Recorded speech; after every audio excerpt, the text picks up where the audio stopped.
The topic is the decision Brown versus the Board of Education. During this third segment, why don't you, Attorney Blackshear, sort of summarize for us some of the information that we've talked about dealing with Brown versus the Board of Education, and take the last 6 minutes to sort of enlighten us. You remember when I stated that Brown versus the Board of Education was looking for that one intangible factor that could not be resolved unless you just simply abolished the doctrine of separate equal. That one intangible factor that makes white schools superior to black schools. You just couldn't resolve it.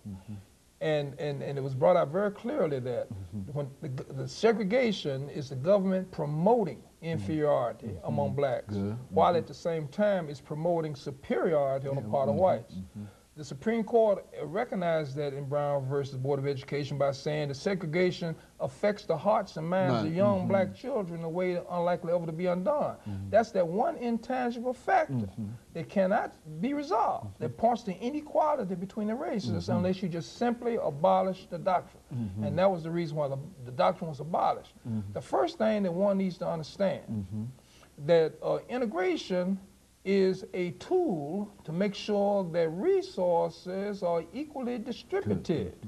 As long as you have one segment of the community that's in a boat on the high seas of life by itself, and will have the tendency to deny that other segment of the community its natural resources. But if our destinies are so irrevocably intertwined, well, we're all on the same boat of the high seas of life, then one segment of the community is going to think twice about pulling a plug because he's going to sink along with everyone else. So integration makes the powers to be honest in the disposition of resources. And that is the beauty of Brown versus Board of Education. Now, when you talk about Brown versus Board of Education, ordinarily we talk about the system of segregation. And we know that you participated in the civil rights movement in a way that very, one of the very original citizens. That's what I mean. One of the very, very few people. And so let's talk about how you were trying to undo Plessy and of course enforce Brown by what you did. I mean, talk about that. We weren't so much trying to enforce Brown as we were trying to usher in the equal opportunity as relates to employment and participation in public accommodation facilities and so forth and so on. I was one of the original senators in 1961 while I was attending Morehouse College in Atlanta, Georgia. And of course, you will have people today that will swear up and down they were all parts of it.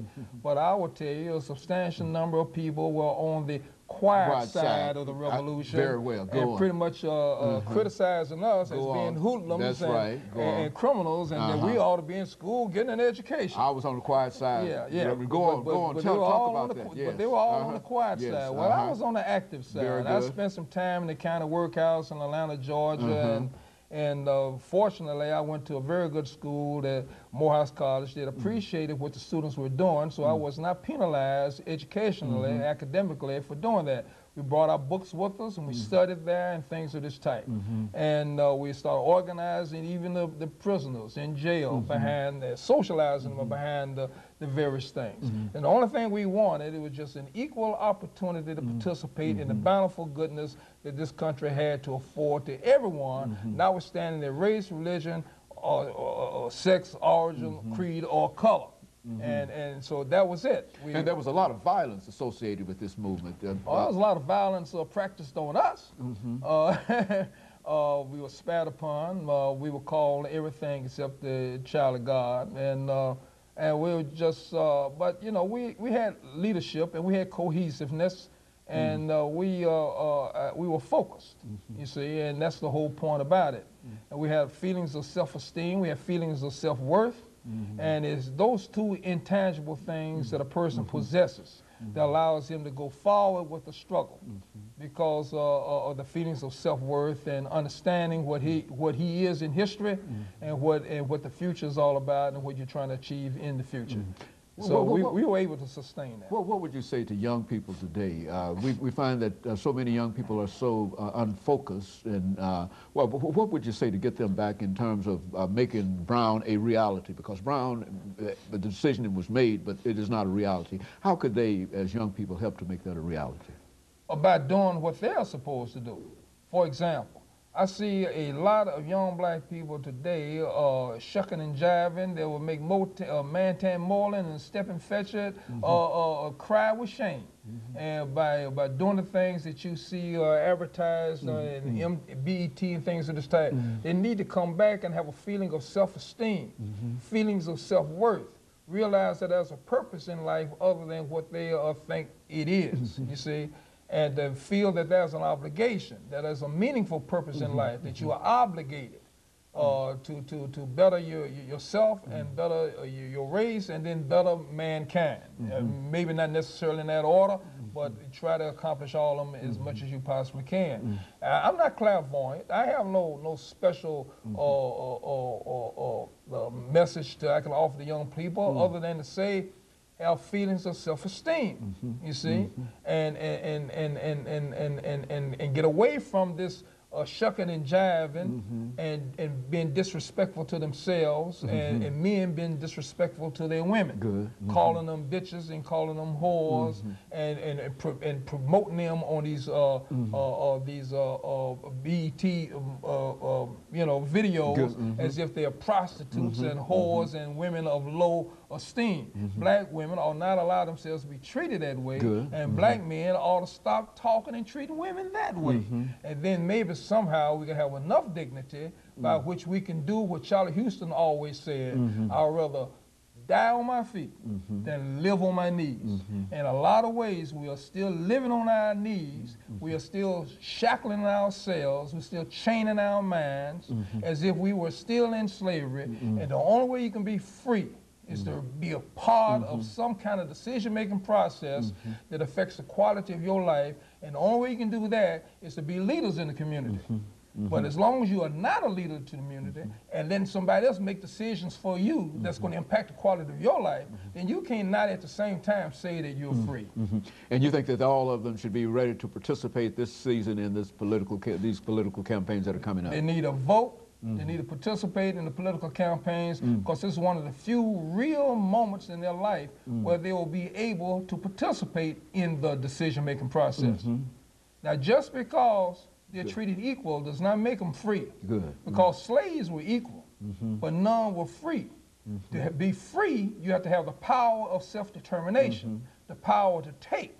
Free people have the power of self-determination, the power to participate in the decision-making process that affects the quality of their lives. And you get in that position by going to school, getting educated, getting these jobs and getting these careers and positions by which you can then be in that kind of position to participate in the decision-making process. Vote so you can participate in the decision-making process. Become leaders in the community so you can participate in the decision-making process. Be on the school board so you can participate in the decision-making process. And if you can't do that, then you have not had any effect upon the quality of your life, and by not having any impact upon the quality of your life, then you can't say you're truly free.